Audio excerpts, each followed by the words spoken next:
नमस्कार, सत श्री अकाल, आदाब। मेरा नाम मनदीप पुनिया है और आप सुन रहे हैं पंजाबी रेडियो यूएसए। मैं एक बार फिर हाजिर हूं नए बुलेटिन के साथ और शुरुआत करते हैं आज की मुख्य खबरों से। सीरिया में चल रहे तख्तापलट के बीच इजराइल लगातार सीरिया के ऊपर हमले कर रहा है और इन हमलों में इजराइल ने दावा किया है कि उन्होंने सीरिया की सेना की 70 से 80% संपत्ति को नष्ट कर दिया है। उपासना स्थल कानून को लेकर आज सुप्रीम कोर्ट में बड़ी सुनवाई हुई। सुप्रीम कोर्ट ने कहा है कि अब इस कानून को चुनौती देने वाले मामले कहीं भी दर्ज न किए जाएं, यानी कि अब अल्पसंख्यक समुदाय के धार्मिक स्थलों की खुदाई को लेकर दिए जाने वाले फैसले देश की अदालतों से आने बंद हो जाएंगे। आम आदमी पार्टी के संयोजक अरविंद केजरीवाल ने यह ऐलान किया है कि विधानसभा चुनाव जीतने के बाद उनकी पार्टी दिल्ली की हर महिला को 2100 रुपये देगी। किसान नेता जगजीत सिंह डल्लेवाल के मरण व्रत का आज 70वां दिन है और उन्होंने अपने खून से चिट्ठी लिखकर प्रधानमंत्री नरेंद्र मोदी को भेजी है। उन्होंने अपने खून से साइन किए हैं और उसमें लिखा है कि वे अपने साल 2011 का वादा पूरा करें, नहीं तो जगजीत सिंह डल्लेवाल की कुर्बानी लेने के लिए तैयार रहें। आज सुखबीर सिंह बादल ने श्री मुक्तसर साहिब के गुरुद्वारा श्री टूटी साहिब में सेवा की। आज उनकी सेवा का 10वां दिन था। इसके साथ ही उनकी धार्मिक सजा आज पूरी हो गई है। ये थी आज की मुख्य खबरें। अब करते हैं इन खबरों का विश्लेषण और शुरुआत करते हैं पहली खबर से। पहली खबर सीरिया के बारे में। सीरिया के बारे में पूरी दुनिया की निगाहें टिकी हुई हैं और सारी दुनिया देख रही है कि सीरिया में क्या चल रहा है। सीरिया में तख्तापलट हो चुका है। ये खबर लगातार 2-3 दिन से हम अपने प्रोग्राम में बता ही रहे हैं, लेकिन कई सारी पेचीदगियाँ भी हैं इसमें। एक खबर तो आप लगातार आप सुन ही रहे होंगे कि जो सीरिया के राष्ट्रपति थे असद, वो भागकर रसिया में चले गए हैं, रूस चले गए हैं। लेकिन इसी के साथ एक खबर और आप सुन रहे होंगे, वह है इजराइल के हवाई हमले। आज इजरायली डिफेंस फोर्स ने भी उस बात पर मोहर लगा दी है कि उन्होंने सीरिया के सैन्य ठिकानों के ऊपर हवाई हमले किए हैं और आईडीएफ ने दावा किया है, इजराइल की डिफेंस फोर्स ने दावा किया है कि उन्होंने लगभग 70 से 80% सैन्य ठिकानों को नस्ते नाबूद कर दिया है और सीरिया के ऊपर ये बड़ी कार्रवाई इजराइल ने की है। अलग अलग कारण भी गिनवाए जा रहे हैं और उन्होंने ये कहा है कि हमने दमिश्क और लताकिया में 70 से 80% जो सैन्य संपत्ति थी सीरिया की, यानी कि जो एक हिसाब से मिलिट्री जो उनके पास चीज़ें थी, वेपन्स थे, उनको डिस्ट्रॉय किया। उन्होंने कहा है कि लड़ाकू विमान, रडार, एयर डिफेंस साइट्स, नौसेना के जहाज़ और हथियारों के ठिकाने, ये सब हमने उनके ऊपर हवाई हमले किए हैं और वो हमने नस्ते नाबूद किए हैं और लगभग 70 से 80% उनकी जो सैनिक ताकत थी उसको डिस्ट्रॉय किया है। जो आर्मी की ताकत थी, आर्मी के जो एसेट्स थे, उनको डिस्ट्रॉय किया है। इस बात की तकदीस आज इजरायली डिफेंस फोर्स ने की है। आईडीएफ ने इसको लेकर बाकायदा मीडिया में भी बात रखी है कि हाँ, इजराइल ने सीरिया के ऊपर हवाई हमले किए हैं। खैर, इसमें और भी कई चीज़ें, कई एंगल हैं। उसमें से एक तो यही एंगल है कि जो ईरान है वो तो लगातार ये बात कह ही रहा है कि अमेरिका और इजराइल का बड़ा हाथ है। जो सीरिया में तख्तापलट हुआ उसमें अमेरिका और इजराइल का बड़ा हाथ है। ईरान तो ये लगातार ये बात कह ही रहा है। और जो मोहम्मद अल बशर जो नए प्रधानमंत्री बने हैं, उन्होंने कोई इसके ऊपर कोई ठोस, इजराइल को लेकर कोई ठोस अभी तक बयान दिया नहीं है और उन्होंने तो बस इतना ही कहा है कि जितने भी सीरियन शरणार्थी हैं जो अलग अलग देशों में रह रहे हैं वो वापस आ जाए, हम नया देश बनाएंगे। लेकिन कोई ठोस अभी तक बयान आया नहीं है। और जो इजराइल के रक्षा मंत्री हैं इसराइल काज का एक जरूर बयान आया। उन्होंने कहा है कि बीती रात इजरायली नौसेना ने सीरियाई नौसेना के बड़े बेड़े के ऊपर सफल हमला किया और उसे नष्ट किया। यानी कि नौसेना, यानी कि समुद्री जो उनके जहाज है, उनको भी नष्ट करने की खबर है। और उसका जो इजराइल के रक्षा मंत्री, उन्होंने भी इस बात की जिक्र की है। इसके अलावा उन्होंने जो हवाई हमले उसकी बात भी कही है। उन्होंने कहा कि जो दक्षिणी सीरिया में एक ऐसा क्षेत्र स्थापित करें जो हथियारों और आतंकवादी खतरों से मुक्त हो और वहाँ इजराइल की मौजूदगी ना हो। ये बात भी उन्होंने कहा है। हालांकि जो सीरिया के बशर अल असद की सत्ता जाने के बाद इजराइल लगातार सैन्य ठिकानों के ऊपर जो हमला कर रहा है उसको लेकर मतलब कोई ठोस स्टेटमेंट अभी तक इंटरनेशनल लेवल पे देखी नहीं गई है। सिर्फ और सिर्फ ईरान इसको लेकर थोड़ी बहुत स्टेटमेंटें दे रहा है। अच्छा, इसमें जो एक खबर ये भी आई है कि जो सीरिया की बहुत सारी जो जेलें थी पहले बदनाम थी, जिसमें विद्रोहियों को रखा जाता था, बगावतियों को रखा जाता है, अब एचटीएस ने और मोहम्मद अल बशीर जो कि नए प्रधानमंत्री चुने गए हैं, उन्होंने ये बात कही है कि वे इन सब जेलों को बंद करवाने की योजनाएं बना रहे हैं। ठीक है कि वो जेलों को बंद करवा दें, सारा मामला है असद का, लेकिन एक सबसे बड़ा सवाल तो यही है कि जो इजराइल अभी सीरिया में कर रहा है, इसको लेकर जो नई इंटरिम गवर्नमेंट है और खासकर एचटीएस है, ये क्या स्टैंड लेंगे, इसके ऊपर भी सभी की निगाहें बनी हुई हैं। अगली खबर की ओर बढ़ते हैं और अगली खबर देश की राजधानी दिल्ली से आई। दिल्ली में जेएनयू का नाम आप सबने सुना होगा, बड़ी यूनिवर्सिटी है और जवाहरलाल नेहरू यूनिवर्सिटी उसका नाम है, शॉर्ट में जेएनयू कहा जाता है। वहाँ पर एक propaganda film Sabarmati express, the Sabarmati report, उसको दिखाने को लेकर विवाद हो गया और वहाँ पर पथराव की खबरें आ रही हैं। एबीवीपी जो कि आरएसएस का छात्र संगठन है, या यूं कह लीजिए कि बीजेपी का छात्र संगठन है, उसने इस फिल्म की स्क्रीनिंग रखी थी, लेकिन वहाँ पर ये आरोप लगाए जा रहे हैं कि वामपंथी स्टूडेंटों ने उन छात्रों के ऊपर पत्थर बरसाए।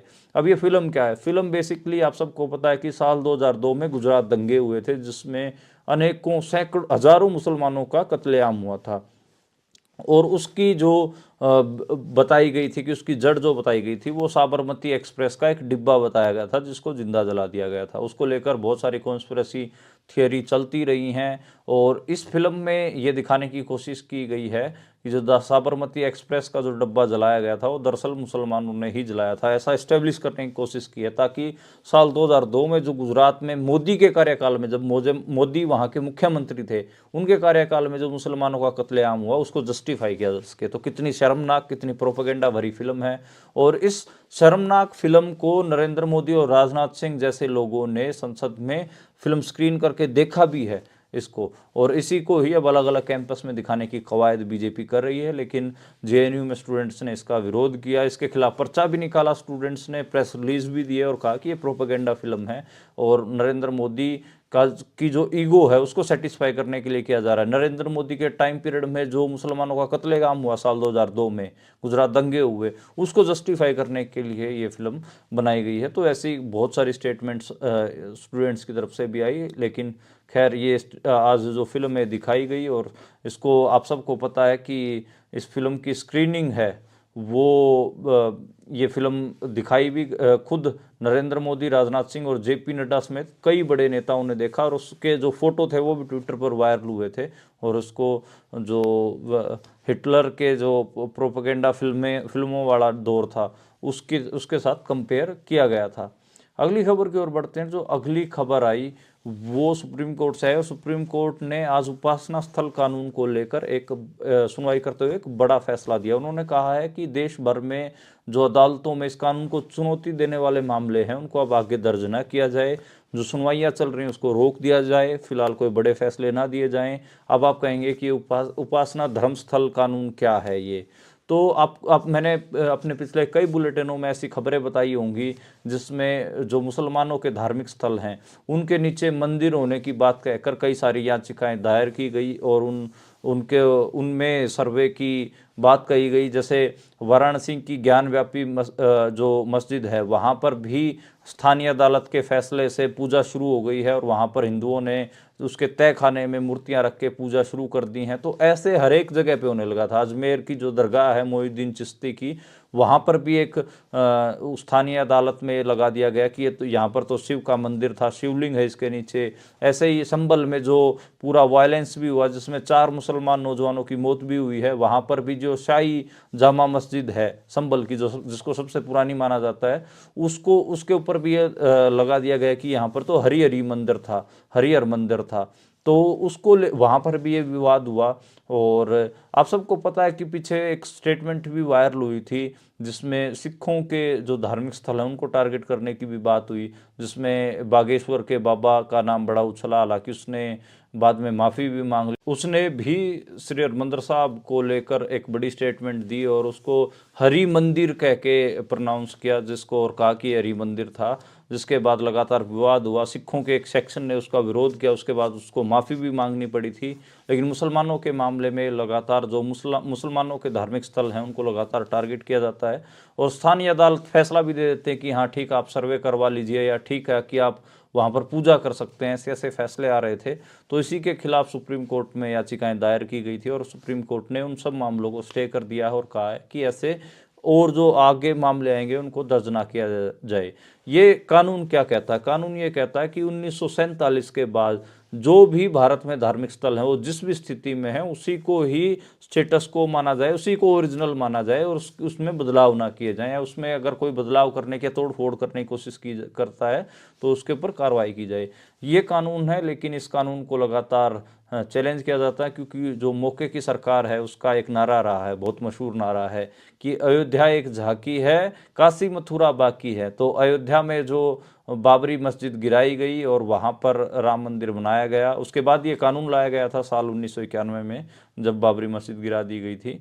तो अब उन उसमें दूसरा आगे की लाइनें हैं, काशी मथुरा बाकी है। काशी यानी कि बनारस। बनारस में आप सबको पता है कि ज्ञानवापी मस्जिद में वहाँ की स्थानीय अदालत की मदद से हिंदुत्ववादी संगठन वो उस मस्जिद के तय खाने में मूर्तियां रख चुके हैं और वहाँ पे पूजा अर्चना स्टार्ट कर चुके हैं। Same with the Mathura case. Mathura में श्री कृष्ण जन्मभूमि का पूरा मामला बना के जो पास में जो मस्जिद पड़ती है उसको लेकर भी लगातार विवाद बवाल बनाया जा रहा है। कोर्ट में भी इस मामले का चल रहा है। अजमेर की दरगाह के खिलाफ मामला दर्ज करवा दिया गया और वहाँ पर भी ऑर्डर लेने की कोशिश की गई। संभल में तो स्थानीय अदालत ने ऑर्डर दे ही दिया कि आप जाके सर्वे करिए। उस सर्वे के कारण ही वहाँ पर 4 मुसलमानों की मौत भी हुई, संभल की जो शाही जामा मस्जिद है। तो लगातार जो माइनॉरिटीज़ के जो धार्मिक स्थल थे उनको खुदाई की बात चल रही थी, और अब शायद मुझे लगता है कि सुप्रीम कोर्ट के इस फैसले के बाद जो लगातार उनको खोदने की मांग करने वाले लोग थे उनमें भी कमी आएगी, और स्थानीय अदालत जो फैसला दे देती थी और जिसके कारण विवाद होते थे उसमें भी कमी आएगी। अगली खबर की ओर बढ़ते हैं, और अगली खबर आज राहुल गांधी के बारे में। राहुल गांधी आज उत्तर प्रदेश के हाथरस में जो हाथरस रेप पीड़िता थी उनके घर में पहुंचे, उनके परिवार से मिलने पहुंचे। साल 2020 का ये मामला है और पूरे देश में ये मुद्दा छाया था, और लगातार कई दिन तक इसके ऊपर बात होती रही थी कि दलित युवती का रेप किया गया, फिर बाद में मार भी दिया गया। इसको लेकर काफ़ी विवाद हुआ था, और आज वो पहुंचे और उन्होंने कहा कि परिवार को लगातार न्याय नहीं मिल रहा है। ना तो परिवार को सरकारी नौकरी मिली है, ना ही परिवार को वहाँ से शिफ्ट किया गया है, ना ज़मीन मिली है। ये आज कई मांग उन्होंने उठाई हैं।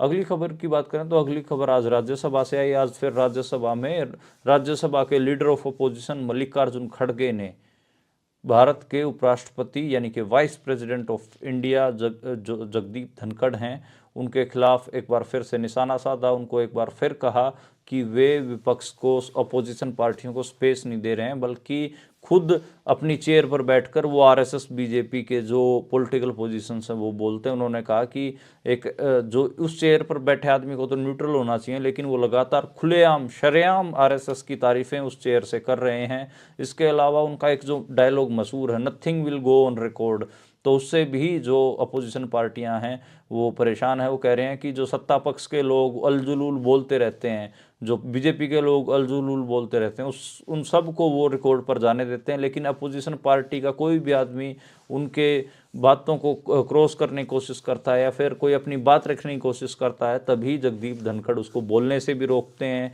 खुद बोलने लग जाते हैं और ये बोलने लग जाते हैं कि nothing will go on record. तो ये आज दोबारा से जो मल्लिकार्जुन खड़गे हैं उन्होंने अपना विरोध जताया। उन्होंने कुछ पॉइंट भी रखे हैं जिन पॉइंट को लेकर उन्होंने बात करने की कोशिश की। उसमें तो यही एक तो पहला पॉइंट तो यही है कि राज्यसभा में जो उपराष्ट्रपति हैं वो विपक्ष को लगातार टोकते हैं, अपनी बात पूरी करने का मौका नहीं देते। वो लगातार सत्ता पक्ष के सांसदों, मंत्रियों और प्रधानमंत्री को कुछ भी कहने देते हैं, जबकि विपक्ष पर अपनी बातों को सबूत के आधार पर प्रमाणित करने को कहा जाता है और ऐसा नहीं करने पर कार्रवाई करने की धमकी दी जाती है। दूसरा पॉइंट उन्होंने बताया कि उपराष्ट्रपति ने अपने अधिकारों का गलत इस्तेमाल किया और कई बार बड़ी संख्या में विपक्षी सांसदों को सस्पेंड किया है। साथ ही वो सदन के बाहर भी विपक्षी नेताओं की आलोचना कर चुके हैं। तीसरा जो पॉइंट है वह मनमाने ढंग से विपक्षी सदस्यों के भाषणों को संसद के रिकॉर्ड से हटवा देते हैं, यानी कि जो अपोजिशन के लीडर हैं वो कोई भाषण दे रहे हैं उसको ही रिकॉर्ड से हटवा देते हैं, जबकि सत्ता पक्ष के सदस्यों की बेहद आपत्तिजनक बातों को भी रिकॉर्ड पर रहने देते हैं, यानी कि जो बीजेपी के लोग हैं जो उलझुल बोल देते हैं उसको भी रिकॉर्ड पर जाने देते हैं। और चौथा पॉइंट उन्होंने कहा है कि सभापति के कार्यकाल के दौरान संसद टेलीविजन का कवरेज बिल्कुल एक तरफा है, ज़्यादातर समय केवल सत्ता पक्ष के लोग ही दिखाए जाते हैं, विपक्ष के किसी भी आंदोलन को नहीं दिखाया जाता बल्कि ब्लैकआउट कर दिया जाता है। सभापति ने कई फैसले बिल्कुल मनमाने ढंग से लिए हैं, विपक्षी सदस्यों को मंत्रियों के स्टेटमेंट पर अब सवाल नहीं पूछने देते हैं, यानी कि अगर मंत्री को स्टेटमेंट देते हैं तो उस पर अगर कोई अपोजिशन पार्टी का लीडर सवाल पूछना चाहे तो वो भी नहीं पूछने देते हैं। तो ये कई पॉइंट आज मल्लिकार्जुन खड़गे ने vice president of India Jagdeep Dhankhar के ऊपर बनाए हैं। उन्होंने कहा है कि ये बीजेपी को सर्व कर रहे हैं इस चेयर पर बैठकर, जबकि उनको ऐसा नहीं करना चाहिए था बल्कि न्यूट्रल वहाँ पर रहना चाहिए था। अगली खबर की ओर बढ़ते हैं। जो अगली खबर है वो दिल्ली विधानसभा चुनाव से संबंधित है। आम आदमी पार्टी के संयोजक अरविंद केजरीवाल अब इलेक्शन मोड में नजर आ रहे हैं। आए भी क्यों ना, सिर्फ 2 महीने बचे हैं दिल्ली के विधानसभा चुनाव को। फरवरी में दिल्ली के विधानसभा चुनाव होने जा रहे हैं। आज उन्होंने एक बड़ा ऐलान किया। उन्होंने कहा है कि महिलाओं को वे 2100 रुपये देंगे प्रति महीना अगर वे चुनाव जीत कर आते हैं। तो उन्होंने एक कार्ड स्कीम बनाई है कि वो उनके आम आदमी पार्टी के कार्यकर्ता हर घर में जाकर महिलाओं को एक एक कार्ड दे रहे हैं और कह रहे हैं कि ये कार्ड चुनाव के बाद अगर आम आदमी पार्टी जीत जाएगी तो आप ये कार्ड दिखाइएगा और आपको 2100 रुपया प्रति महीना मिलेगा। क्योंकि अभी तो आप सबको पता है कि कोड ऑफ कंडक्ट लगा हुआ है और आम आदमी पार्टी को 2100 रुपये देने की परमिशन नहीं मिली है। 1000 रुपये दिल्ली में महिलाओं को दिए जा रहे हैं, लेकिन 2100 रुपये वाले मामले पर उन्होंने कहा है कि चुनाव जीतने के बाद वो 2100 रुपये देंगे। तो एक हिसाब से उन्होंने बड़ा कार्ड अपनी तरफ से चल दिया है ताकि चुनाव में जीत हासिल हो सके। अगली खबर की ओर बढ़ें तो अगली खबर इलाहाबाद हाईकोर्ट के जज शेखर यादव के बारे में, जिन्होंने विश्व हिंदू परिषद के मंच से कहा था कि ये देश तो बहुसंख्यकों के अनुसार चलेगा। तो उसी को सपोर्ट बीजेपी के केंद्रीय मंत्री गिरिराज सिंह ने किया है। उन्होंने कहा है कि कुछ गलत नहीं कहा जो जज साहब हैं। और केंद्र बीजेपी के बड़े नेता केंद्रीय मंत्री गिरिराज सिंह ने कहा है कि उन्होंने बिल्कुल सही कहा, मैं भी यही मानता हूं कि देश बहुसंख्यकों के अनुसार चले। फिर जो कम गिनती, अगर गिनती के हिसाब से जिनकी गिनती ज़्यादा है उनके अनुसार अगर देश चलेगा तो जिनकी गिनती कम है उनका क्या होगा? मुसलमानों का क्या होगा? क्रिश्चियनों का क्या होगा? बौद्धों का क्या होगा? जैनों का क्या होगा? सिखों का क्या होगा? इसके ऊपर मेरे हिसाब से उनसे लगातार सवाल पूछे जाने चाहिए कि जो मेजोरिटेरिज्म है इंडिया में वो क्यों लेकर आना चाहते हैं। जब भारत में कॉन्स्टिट्यूशन का रूल है तो क्यों बार बार मेजोरिटेरिज्म यानी कि बहुसंख्यकवाद को प्रमोट कर रहे हैं, जो कि काफ़ी खतरनाक भी है। अगली खबर की ओर बढ़ते हैं और अगली खबर आज खनौरी बॉर्डर से। जगजीत सिंह डल्लेवाल की जो तबीयत है वो काफ़ी बिगड़ गई है। 17 दिन से लगातार वो भूखे बैठे हुए हैं, मरण अनशन पर बैठे हुए हैं, मरण व्रत पर बैठे हुए हैं और उनका वजन तकरीबन 13 किलो कम हो गया है। अब उनके किडनी, उनके हार्ट, उनका लीवर फेल होने का भी खतरा है। आज डॉक्टरों ने मेडिकल बुलेटिन में इस बात के लिए कहा भी है कि उनकी सेहत काफ़ी गिर रही है, उनकी किडनी और हार्ट फेल होने का खतरा लगातार बना हुआ है। और आज उन्होंने खून से हस्ताक्षर करके एक चिट्ठी भी लिखी जो कि प्रधानमंत्री नरेंद्र मोदी के नाम थी। उसमें उन्होंने लिखा कि ये तो मेरी आपसे पहली और आखिरी चिट्ठी है। और उसमें उन्होंने कहा कि आप अपने साल 2011 का वायदा पूरा कर दीजिए जब आप गुजरात के मुख्यमंत्री थे और आप जो केंद्रीय उपभोक्ता कमेटी है उसके भी आप अध्यक्ष थे। उस समय आपने कहा था कि किसानों को एमएसपी मिलनी चाहिए स्वामीनाथन के अनुसार। उन्होंने कहा कि किसानों की कोई भी फसल एमएसपी से नीचे नहीं खरीदी जानी चाहिए। आज किसान एमएसपी गारंटी कानूनी मांग रहे हैं तो आप उसको दे दीजिए। तो अपना 2011 का वायदा पूरा करिए या फिर आप मेरी कुर्बानी को कबूल करिए। उन्होंने कहा कि अगर मेरी मौत होती है या फिर दोनों बॉर्डरों पे किसान आंदोलन में कुछ भी होता तो उसकी जिम्मेदारी आपकी होगी। तो कहीं ना कहीं कुर्बानी के लिए जगजीत सिंह डल्लेवाल ने कहा है कि आप मेरी कुर्बानी ले लें या फिर एमएसपी का गारंटी कानून दे दें। तो ये आज बड़ी स्टेटमेंट जगजीत सिंह डल्लेवाल ने और अपने खून से हस्ताक्षर करके प्रधानमंत्री नरेंद्र मोदी को भेजा है। हालांकि आज पंजाब और हरियाणा हाई कोर्ट में एक वकील ने उनके आंदोलन को ख़त्म करने के लिए भी पिटीशन डाली है और कहा है कि इनकी भूख हड़ताल को जल्द से जल्द ख़त्म करवाया जाए, ये बात भी कही है। और आम आदमी पार्टी के जो बड़े नेता और स्पीकर हैं विधानसभा के, संधवा, कुलतार सिंह संधवा, उन्होंने डल्लेवाल के स्वास्थ्य को लेकर चिंता जताई है। उन्होंने कहा है कि भूख हड़ताल समाप्त करने के लिए केंद्र सरकार को आगे आना चाहिए और किसानों की मांग माननी चाहिए। कोई ये मांग ऐसी नहीं है कि जो ना पूरी की जा सके। उन्होंने कहा कि जो किसानों के ऊपर ध्यान देकर तुरंत जगजीत सिंह डल्लेवाल का जो भूख हड़ताल है उसको खुलवाना चाहिए। अगली खबर की ओर बढ़ते हैं और अगली खबर सुखबीर सिंह बादल के बारे में। आज उनको 10 दिन हो गए हैं और श्री मुक्तसर साहिब के गुरुद्वारा श्री टूटीगढ़ी साहिब में आज उन्होंने सेवा की है। और टूटीगढ़ी साहिब में आज उन्होंने सेवा करते हुए पहले नीला चोला पहनकर वो 1 घंटे बाहर सेवादार के तौर पर तैनात रहे, फिर बर्तन मांजे, उसके बाद लंगर हॉल में उन्होंने बर्तनों की सेवा की और फिर उन्होंने जो कीर्तन था 1 घंटे के लिए वो भी सुना। तो आज उनकी धार्मिक सजा पूरी हो जा रही है। और इसके अलावा जो सुखदेव सिंह ढींढसा हैं वो श्री दमदमा साहिब में बर्छा पकड़कर बाहर सेवा करते रहे। और उन जो बड़ी पॉलिटिकल स्टेटमेंट है वो सुखदेव सिंह ढींढसा की तरफ से आई। उन्होंने कहा कि जो मौके का अकाली दल का ढांचा है उसको भंग किया जाए, ये बात उन्होंने कही है। अब सुखबीर सिंह बादल के ऊपर भी सभी की निगाह है कि वो अगला पॉलिटिकल स्टेप क्या लेंगे, तो इसके ऊपर भी सभी की दिलचस्पी बनी हुई है। हम भी कोशिश करेंगे कि आने वाले शनिवार को हम आपको अकाली दल के इस पूरे मामले को लेकर, नारायण सिंह चौड़ा को लेकर एक डिटेल्ड इंटरव्यू आप तक पहुंचाएं। आज के लिए इतना ही और कल दोबारा मुलाकात होगी नई खबरों के साथ, नए बुलेटिन के साथ। आप देखते और सुनते रहिए पंजाबी